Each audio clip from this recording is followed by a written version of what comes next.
Welcome to webinar number 2. This is about Google Meet, the video conference software. And I wanted to show you the icon in the apps launcher. And the apps launcher is this little thing of 9 boxes. And if you click on that, Meet is a little sort of greenish teal color that has a little video camera in it. And that's the video software that we're going to talk about in this webinar. The previous one used to be called Hangouts. It's way down here. It's got the quotation marks in it. So that's the older version. The newer one is Meet as of May of this year. It took over completely for, it took over completely for Hangouts. So Meet's the new one as of May this year, 2018. But if you're looking to download the app on your phone, whether it's an Android or an Apple phone, the app is actually called Hangouts Meet. So just to add to that confusion, they somehow combine the two names for the actual app on a handheld device. And a little tip here is if you use it quite often and you don't want it down there, you can move the icon closer to the top if it's something you click on a lot. These icons are all movable, so we'll just leave it up there for now. So Meet is the newer version. It's much more streamlined than Hangouts, and also you don't need a Google account to join the meeting. However, you do need Chrome or Firefox as your browser, and that's in case you're using it on a desktop version. So if you're on a Mac, you'll need to install Chrome as your browser in order to get it to work. But the nice thing is you don't need a Google account to use it, and we'll get into that in a bit as well. So what we're going to cover in this hour is scheduling and joining a video conference call, right there. We're going to cover helpful tips along the way and giving a presentation during a video meeting, a couple tips for that, and hopefully we'll have time for questions at the end. So the first tip I can give you is when you're getting ready to do a video conference, I recommend being plugged in, and that's either your phone or your desktop. Try not to be on battery because it will drain a battery really quick. So if you do have to be on battery, at least start fully charged at 100%. Another tip I give is I usually like to wear headphones so that there's no feedback. And I try to be in a quiet place where there's no distractions or possibility of people coming in or dogs bothering me. And the other thing is I'll try to silence my cell phone, which I'm going to do right now. All right, so we'll start with scheduling and planning a call. And if you're already signed into your account, if you're not signed into your account yet, you definitely want to get signed into your email account or maybe your area account. And there's two ways to plan a call. One is spontaneous, and you can go back over to this icon and click on it, and it'll take you right to the Google Meet software. And to do a spontaneous meeting, you just click on Start a New Meeting. It's just that easy. And what pops up is this information I'm highlighting, which is the Google Meet code. This is the link that will take you right into the meeting. And it also assigns a phone number for anybody that wants to call in on a regular phone that doesn't have Wi-Fi or doesn't want to use up all their data. They can join the call by regular phone. They just won't see what's going on in the meeting, but they can hear it. So we're going to be using this information here in just a minute. I'm going to hit Start Meeting. And right here it pops up that meeting information we were just looking at. It's all right there. And if you're doing this spontaneously, I would recommend hitting Copy Joining Info. And then right down here it says Joining Info has been copied to the clipboard. Let me see if I can close this here. hide the tools. There we go. Okay. So it said it copied the info. Let's see. There we go. Joining info has been copied to the clipboard. And then you can just email that to a person. And I've already got an email up here. And I'm on a Chromebook, but I'm going to do Control V to paste it. And I would just say, here's the meeting code link. Code link. And then you can send it to whoever you want. And they'll have the information whether they want to call in by video call or phone. It's all there just by hitting Control V. If you're on a Mac computer, it would be Command V. But that's one easy way to send a message right away and have someone join a meeting. Another option is to add someone by phone, and this is something I have not done yet. And I don't want to type in anyone's phone number here for anonymity purposes. But I imagine if you type in their phone number, possibly it sends them a text with this information. But like I said, I've not done this. Usually all the calls I do are video calls. So I'll usually use the meeting code link. And if you lose it there, it's always down here in the meeting details in the bottom left corner. You just click on that and it pops up as well. Because sometimes you might be halfway in the meeting and someone says, oh, let's add so-and-so to the meeting and get their opinion. So there's where you find the information and copy and paste it into an email and send it off to the person. So that's a spontaneous way to join a meeting. I'm going to close out of this. Actually, I'm going to hang up on that meeting. So I'm closed out of it. There we go, leave the call. I'm going to close it there. The other way to join a meeting or schedule a meeting is to do it by the calendar. It's already got my notification for this meeting. And I'm going to show you the steps on how to schedule a meeting, a video call on your calendar. Right now I've got it in monthly view.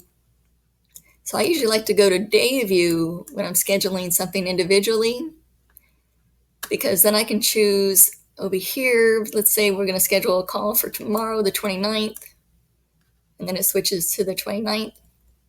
And then I can choose what time I want and just drag the time slot.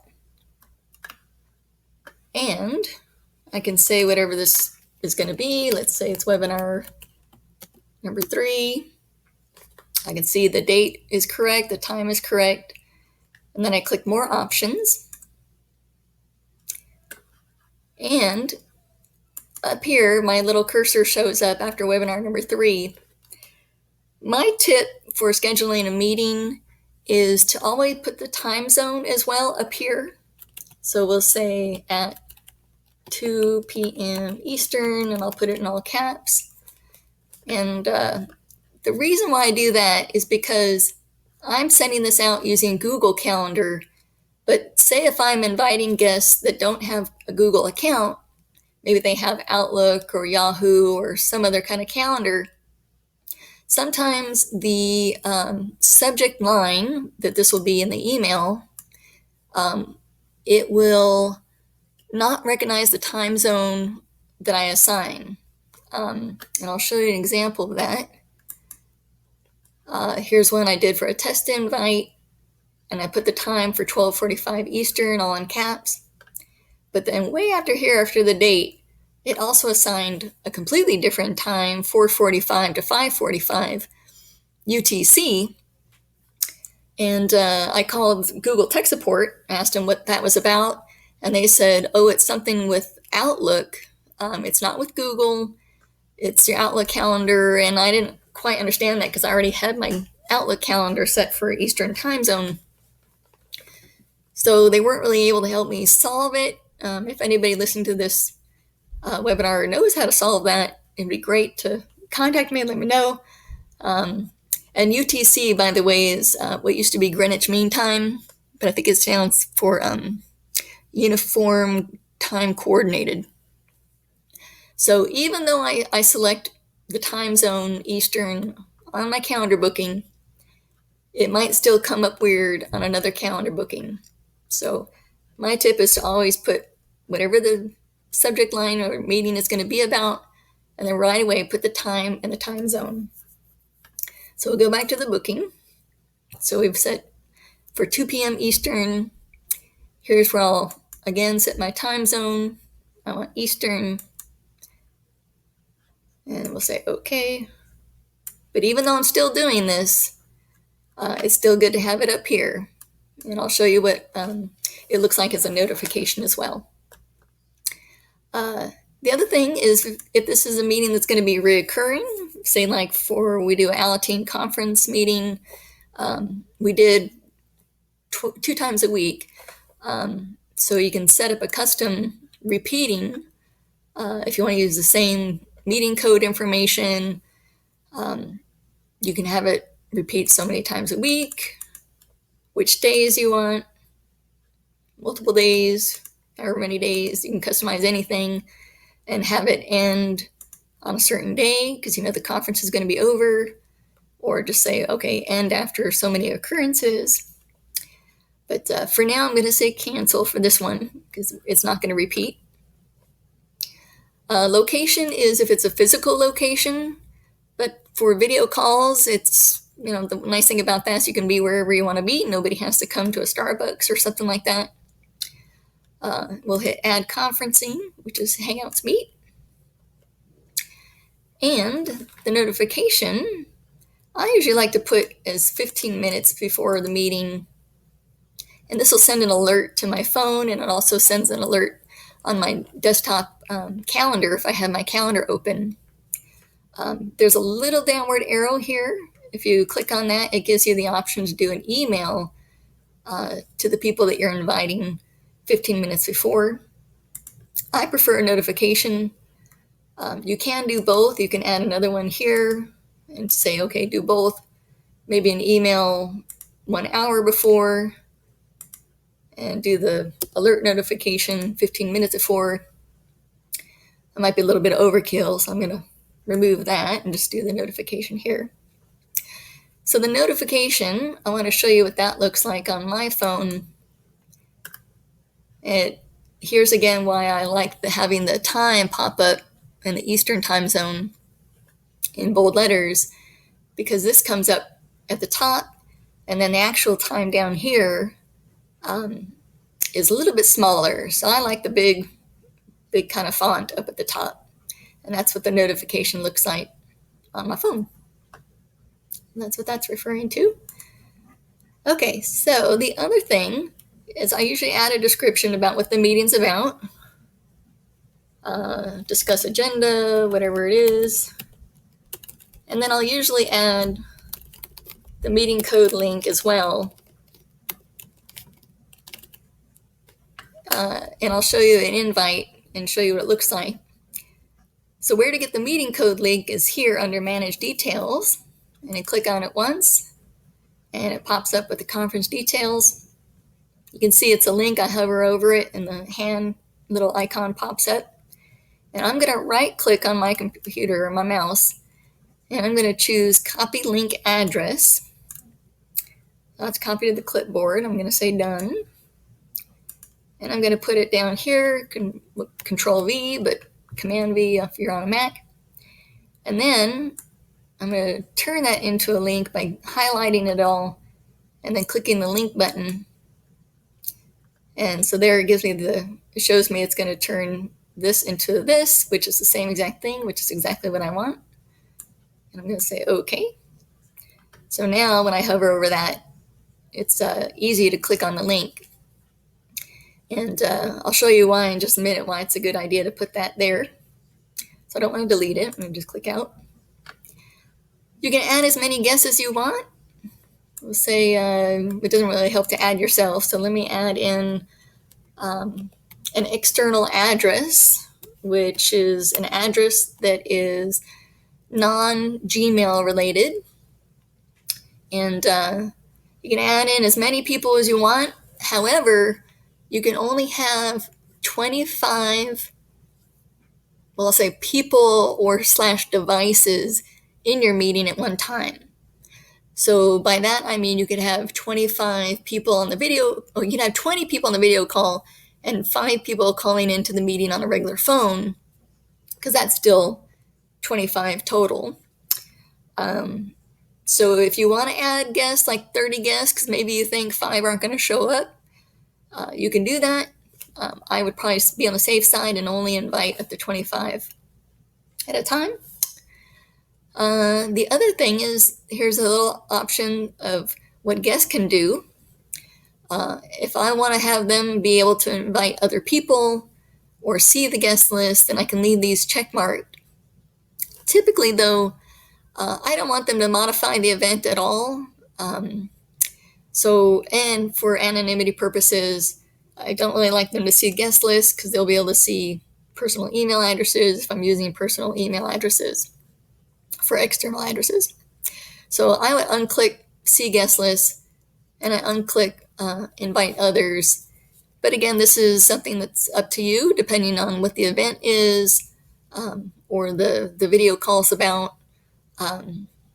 You have that option to click modify event and they can have full control. During the last webinar, we actually had a person ask, well, what if I've got a co-chair? Can I just assign, permission for me and my co-chair to modify the event? And I did a little research on that. There is a way, but you have to create a separate second calendar that you would give that one co-chair permission to make modifications to, but they're making modifications. They have a permission, like a blanket permission to make any modification to that calendar. So as of right now, it can't be done on an event by event basis. And I just learned that a couple days ago. So these are blanket permissions for all guests, as long as you have them all in one calendar and don't have a separate second calendar set up for another person. Anyway, so I'm going to leave these unchecked. So we have some anonymity, and I'm going to click save. And by clicking save, it will actually send out the invitation. It'll send out the Google Meeting link, and you don't really see it here, but it will send out the phone information for regular phone dial-in with the PIN number. So that's already going to be sent to the guest list as soon as I hit save. So let's see, we're saving this for tomorrow. It says, would you like to send invitations to guests? And we'll say send. Here's where it recognizes somebody is outside the organization. Would you like to invite them? We'll say invite external guests. So I just sent that to an AOL email address I use. Even though that's not a Google account, I can still join the meeting. However, I need to be admitted in. So a little pop-up would come up on the screen saying so-and-so from AOL is trying to join, and then you can hit admit.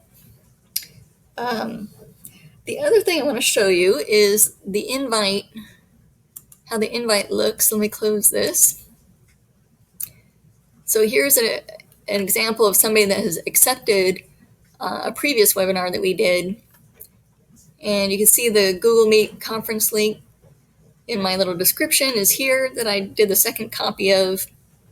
But it also lives here, down here in the joining info. And some people, maybe they'll scroll this far or down here, but they won't scroll all the way down, which is another reason why I like to put that meeting code link in the meeting description, because that kind of pops up near the top and is more likely to be seen. So let's say we're going to make a change to the meeting. Let's go back to our calendar. And we'll go to the one that we're on already. And we'll say we'll invite a guest. We'll say we'll invite our chairperson. And you can invite multiple extra people. If you hit save, it just says, would you like to send invitations to new guests? So the nice thing is, if you had 24 other people on this list already, they're not going to get another notification. It only goes to the one new person you're inviting. So in this case, we're going to say don't send because we don't want to bother our chairperson. I'm canceling that anyway. So let me cancel that. The other thing too is if you want to make a change, we'll say discard or unsaved changes, that's okay. If you want to make a change to the meeting, let's say we want to change it to start at 3 p.m. And we'll change the time up here as well. And we'll hit save. Up pops this list that says, would you like to send updates to existing guests? So I usually will do, this is another tip, I will usually type in whatever the change was, had to change start time from 2 p.m. to 3 p.m. because they'll get this notice as well as another invite with the change. So I'll hit send on this one. So that's just another little tip. It says event saved. You have one chance to do undo for a few seconds, and that will float away. Let's move on to ways to join a meeting. So those are the ways to schedule a meeting spontaneously or with the calendar. And the other thing about the calendar is that I have step-by-step instructions of all the stuff I just went over with scheduling a meeting, because I know it's quite a few steps. I have step-by-step screenshot instructions that I can email out to anybody at the end of the call for anybody that wants those detailed notes. Because I know sometimes, we forget after like a month or so, we got to book another meeting, and it helps to have those. So let's talk about ways to join a meeting now. So if you're already signed into your account, the quick way to join a meeting, go back into our apps launcher and the Meet icon. It should be coming up any minute. You could click use a meeting code. You got some thunderstorms going through right now, but you could use a meeting code. You could paste it from an email address. And then once you paste it in, you'll hit join. Let me cancel that one. So I got to the screen by just clicking that icon, but I want to show you one other thing. There's another way you could get to that screen. And you want to type in, it's Meet, and it already knows I'm there because it had a cookie. Meetgoogle.com is the actual website address for this software. If you were not signed into your account already, there would be a spot up here to sign in, and then any meetings that you would be assigned to would show up on your list for just whatever day you're looking at. One thing I did want to show you that I learned the hard way is I thought the website was www.meet.google.com, and this is what I got. The site can't be reached. I reloaded, I couldn't figure out what was going wrong, and it turned out it was just because I had the www, so that just had to go away. So if you just type in meet.google.com with no www at the beginning, then it will find the software. So I thought that was interesting, and I wanted to pass that along to you. So that's one way to join a meeting. As we talked about, you can do it from email. Let me go back to that one where they've accepted the invitation. You could click on here, this meeting code link, and that would take you into the meeting as well. Again, another reason why I like to put it in two places. And I'm going to close out of that for now. The other way is to do it from a calendar booking. So we'll go back to the calendar. And let's say we're going to join the one that we set for the 29th. And you could either click on it here if you've pasted it into your description box, or you could go back to manage details in your calendar, and it's there already as a link, and you just click on it. And again, it takes you into your meeting. A fourth way to join a meeting is, and I don't have an example of this ready to go, but this meeting code link that's so important to join a meeting, if I text that to somebody on their phone, they could actually copy that meeting link and put it into the place where it says use a meeting code. So they can copy and paste from a text on their phone and join the meeting that way. So I thought that was interesting that they could join from a text as well if they just copy and paste the code into the section that says use a meeting code. Another tip, if you are using your regular phone or your smartphone for the video call, you can't also be on a regular phone call with your smartphone as well. And that's only because the software, the video conferencing software, is using your microphone for the video call.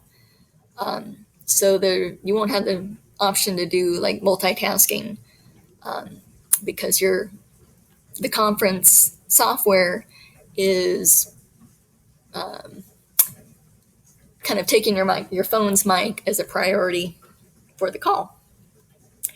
The other way to join a call, let's go into the invitation by email, because the other way you can join is by phone, and that phone information shows up in the email invite down here underneath the meeting code link. And that's the dial-in number, the PIN. I believe this is just for calls in the US. I think maybe if it's a call, like a long distance call, it might show you what charges are involved. And I believe US is free. And my tip for this is if you're using your regular phone, it doesn't say it here, but to mute your phone so people can't hear extraneous noises around you, you want to hit *6 on your phone. And then to unmute so you can talk in the meeting, you would just hit *6 again. Moving on to the next thing now. We'll talk about the actual meeting screen. So we'll go into this meeting here. So I can show you the screen. Here would be the meeting details. We talked about that already. Or your subject line for the meeting. Clicking on that brings up the joining info that we already talked about as well. So that information is always going to be on the bottom left-hand corner. When you're hovering over, like hover your mouse down at the bottom bar, the bar pops up that gives you the option to mute your microphone by clicking on it, and it'll show a brief little moment that says microphone off. And just click it again for microphone on. It's a toggle button. The other toggle button is your video camera, which is over here. It looks like a little camcorder. And you see my happy face here. I'm going to turn that off. And you can still hear me, but you can't see me. So if I'm having a bad hair day, I can just turn my camera off and still join the meeting and participate as well. And I can see what the presenter is presenting. It's just you guys can't see me. If for some reason you don't have this button available to you, like it's grayed out, there's a possibility that your computer may not be recognizing your internal webcam, or maybe you just don't have an internal webcam. Maybe the computer never came with one in the first place. We actually had that come up and had to walk the person through shopping for an external webcam with a microphone built in, and I think it was like $30, and now she's up and running using that with her regular computer. The other reason you might not see it is if you're presenting your screen, which is the way I've got it set on my other screen. So let's see. The other option is to leave the call just with the red hang up button. If you hang up on this and you didn't mean to, you'll get this screen that says you left the meeting. If you want to rejoin because you clicked it accidentally and oh my gosh, I need to get back in the meeting, you can just rejoin and it'll put you right back into the meeting. And that has happened to me before. Just let you know. We'll get to presenting the screen in a little bit here. It does give you two options. You can present your entire screen, which is my personal preference. I have tried presenting just a window, but as you can see, I usually prep a lot of tabs here at the top of my screen. And when I did just one window, all my tabs went away. All the preparation work I did, they all went away. and it took me about 5 or 10 minutes to get all those back up. And I didn't realize they were all just going to completely go away. So I usually prefer to present my entire screen. And then we got these three little dots over here to the far right bottom corner. I'll show you what those do. You have the option to present or see your full screen if you're presenting. And there it says press escape to exit full screen. If that message goes away and you forget about using the escape key, don't worry, you can go back down here to the three dots, and at the top it says exit full screen. So we'll choose that. And that comes in handy when presenting, and I'll show that here near the end. Other options, I really like the settings feature, because if I'm ever having to troubleshoot my microphone, like right now you can see my microphone is working, it's responsive to me talking. But if it wasn't, then clicking the little down arrow gives me different options if my computer has different microphones to choose from. If it has different speakers to choose from, I can do those here. And I can do a test. It's very faint, but it's playing a little like kind of ring. So that'll let me know if my speakers are working, if I can hear it. And if I've got different choices for webcams, I would find it here too. So if I'm not getting any signal or any image of myself in this little box, I can go through and test different options that my computer has available to me. The other reason I like settings is I can go over to network, and everything defaults to high definition as far as sending and receiving. And I have an older computer. I'm not on my older computer now, but when I am on my older computer, when I have everything running on high definition, it's using a lot of bandwidth. My computer gets very hot. It makes this noise like, it speeds up. It's really taking a toll. So what I'll do, especially if I'm not presenting and I'm just a participant in a meeting, I will hit the down arrow and change this to standard definition. And you can see it kind of goes into sort of like a soft focus look. But that really puts less strain on my older computer. If I'm presenting though, I'll keep it in high definition, because I don't want the screen to look fuzzy, especially if I'm pointing out little tiny down arrows like this. But I love that feature, and knowing that it's there. So I'm going to hit done. And I usually don't report a problem. This will slow down my computer when I click on it, so I'm not going to click on it now, but it gives me an option to send Google a screenshot of whatever the problem is. So far I haven't had any problems that need that. The other thing is the help button. I love this because it's just about help stuff for Google Meet. It says right up here, Meet Help. So it's questions that you might have about like getting started with Meet, what kind of system requirements are needed, how to start and join meetings, stuff that we're kind of covering now, what to do in the meeting, inviting people, presenting your screen, all that stuff. Or if you're having problems, troubleshooting. So this way you don't have to search through just a regular Google search to get questions and be sent to some crazy forum. This is a sort of a one-stop shop for Google Meet questions. And I really love that. Let's see, I'm going to go back now I'm going to close out of this meeting.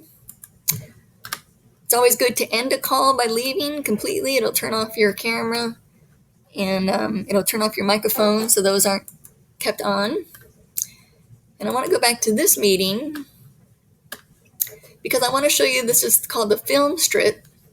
This is all the participants here. And if you want to keep somebody up on your main screen, maybe it's the presenter, you can pin them. It's a little thumb pin looking thing by clicking on their image. So we'll say my iPad over in the other room, I'm going to click that. And it also moves the person to the top. So if you've got lots and lots of people in the film strip, it moves that person more to the top. And one thing I learned recently, if you click this left arrow, it expands the list of everybody. And then these downward arrows next to the person's name appear. And you click on that.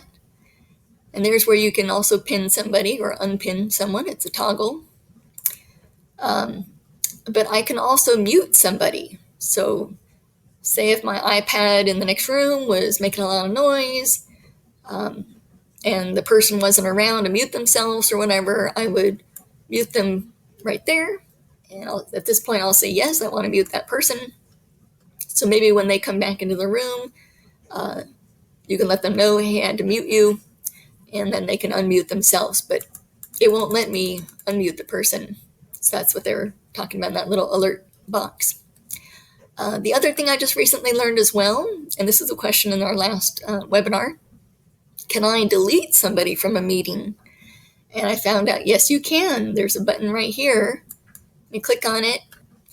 Now, I can't think of any reason why I would want to do that. I would probably, I don't know, just maybe if they completely left or they thought they left the call. But just it's interesting that is there. If you want to remove them completely, you can. I'm going to hit cancel at this point. But I have done it as a test just to see if it worked. And it definitely removes a person from the call, that's for sure. The other option I like in the film strip section is a feature here called chat up at the top right. And if I click on that, there's a little cursor that shows up under send a message to everybody. And this is a good way to send a question to somebody, maybe the presenter. Let's say, how do I, let's say ... whatever it is, question mark. So it's a way that you can interject something without interrupting the meeting. And like if there's multiple questions, it'll pop up as 1 or 2 or 3, a number showing you how many messages have come through. So it's kind of an easy way for the presenter to field questions and see, are people asking all the same thing or different things, or but it's just a nice way to be able to communicate sort of on the side and not be intrusive. And I really like that feature. And last but not least, doing a presentation. Obviously, I'm presenting my screen right now. It says that right there, you are presenting. Let me go back to myself. And this is common. If you're on your picture and you click on it, you've got it pinned, you'll get this infinity screen, which is fun to look at for only like a second. To get rid of it, just click yourself again. And then you'll have this screen that's a little more pleasant on the eyes. It just says you're presenting to everyone. And then you could go on to whatever you want to show them. For example, I have a Google Slides presentation that this is just a template I pulled off the internet. And I already have it in presentation mode. That's my tip, is to have it ready to go already. And a nice thing about this is we can hover over the controls down here, and I can click this button for full screen, because we talked about doing stuff on full screen. And this is a good time to do it, because eventually the controls bar will go away, and then I can just choose hitting my right arrow key to advance through the slides, and it looks pretty. There's no tabs at the top, nothing else to distract the person from the presentation. And then when you're done, just hover over with your mouse and do exit full screen. And then it goes back to, it's still in presentation mode, which is nice if you need to go back in right away. But that's if you're presenting Google Slides. Again, if I was showing the Word document, and again, that's also good to have just up on your tab, ready to go. That way you're not spending time searching for the document, which is, again, something that I've done in the past. And trying to recall a certain name, I named the document. It wasn't the right name. It was just, it just wasn't good for all of us. So we're down at 4:45. We got 15 minutes left. I'm just going to do a quick review here of what we did in this webinar. We talked about how to plan a video call. That you can do it two ways. You can do it spontaneously or scheduling via Google Calendar. And again, I can email a screenshot instructions for that. Usually I prefer scheduling via Google Calendar. I think it's just very respectful of others and their time. And if they have already stuff booked in their calendar, it'll let me know if there's a conflict already. Then we talked about the 5 ways you could join a video call using the Meet icon in the apps launcher, that 9 squares box that has all the icons. Or you can just go to meet.google.com. You can join a meeting from an email. You can join a meeting from a calendar booking. You can join it from a text on your phone. Just copy and paste the link into the app. Or you can join it just on a regular phone with no video and no data, no video data being used. And then once you're in the meeting, we talked about the features on the bottom bar, the hover bar that pops up when you hover below. We talked about the film strip of the participants on the right-hand side of your screen and using the chat section. And then as a presenter, it's handy to have your tabs at the ready, have your presentation already in presentation mode if you're using Google Slides or even PowerPoint, have it in presentation mode. And we talked about going to and exiting from full screen, because full screen looks really great when you're presenting. And the one thing we haven't gone over yet is how to stop presenting. And I'll show that to you in just a second. And then you always want to be sure to hang up at the end of the call. I can't stress that enough. Just like you would a regular phone call, when you're done, hang up, hang up, hang up, hang up, and hang up. So let me get back to, and hang up is using this, the red leave call, looks like a hang up phone. So as far as stopping presenting, I have 2 options.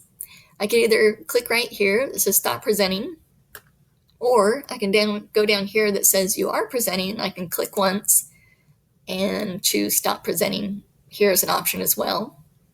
So I'm going to choose this option. And then I'll go back to my happy face that everybody can see, hopefully on their screens. And so if anybody wants to unmute their microphone and ask a question.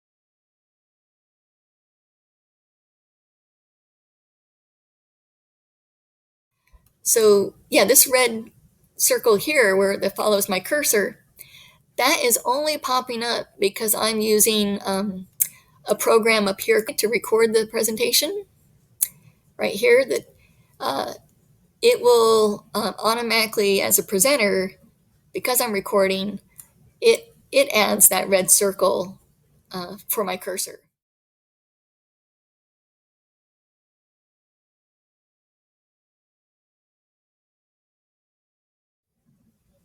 Well, I know for me, the internal microphone on my computer seems to work really well. I think it's depending on how a person uses their microphone. Like I usually say a certain distance away. I'm not too close, not too far away. But yeah, it could pick up extraneous stuff like the thunder that just went on right now. So I could see them, if you have somebody that's maybe walking around the room or is far away from the mic, that could be distracting if they're trying to get a question out into a webinar. I've seen people use headsets, especially if, they're going to be walking around or they want that microphone really close to their mouth, not moving. But I think it depends more on how you use the microphone you have. And the other thing too is, on my older computer, I'm sure the microphone was great at one time, but it's got, it's like, it's a little tiny microscopic hole, and that hole gets dust in it, so if it's not cleaned out, if somebody's not cleaning out their microphone and their computer, it might sound muddled, whereas the phone is clearer in that sense. So it's kind of a long-winded answer. But I think if, I have seen larger webinars, and usually when they make recommendations, I think it's good to follow those recommendations. Yeah, and I think that's, again, it gets back to, using that phone. You've got that microphone right next to your mouth, and it's usually, I think, what they call a like a unidirectional microphone. So it only picks up what's right in front of it. It's not omnidirectional, picking up everything around it. So that helps catch that audio a lot cleaner. So yeah, it's a good question.